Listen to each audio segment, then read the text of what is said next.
Judges. God wins Gideon's battle. This is my command. Be strong and courageous. Do not be afraid or discouraged, for the Lord your God is with you wherever you go. Joshua 1 verse 9. In the middle of the night, Gideon gave the signal for his men to get into position. They surrounded the Midianite camp. While they waited in the dark, Gideon thought about how God was leading him, step by step. Gideon was not a very good soldier. Good soldiers were supposed to follow orders. However, Gideon always had questions. When God told him to attack the enemy, Gideon wanted proof that he heard God right. Gideon asked God to do a miracle so that he could be sure that it was indeed God who had spoken to him. This was the miracle Gideon asked God to do. Gideon would leave some wool outside all night.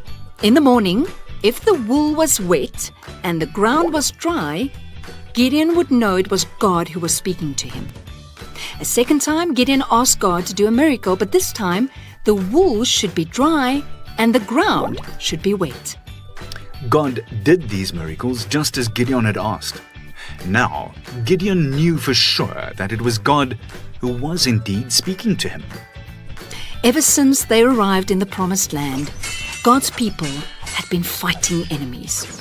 Now, Gideon's tiny army of 300 men were about to attack an army of thousands of trained soldiers. Gideon knew God was on their side, and that gave him confidence to be brave. Gideon's 300 soldiers were in position around the enemy's camp. Each of them carried a trumpet and a clay pot. Gideon gave the signal, and suddenly a loud crashing echoed through the night as the men broke their pots and blew on their trumpets. "A sword for the Lord and for Gideon!" the men all shouted. The enemy was struck by terror and confusion. They were certain that thousands of warriors surrounded their camp. They scrambled for their weapons, and in the confused darkness, they started fighting each other instead of Gideon's army. The enemy yelled in fear and ran for their lives. That night, God and his people won the battle. We discover that God sees the best in us, even when it feels to us that we are not good enough.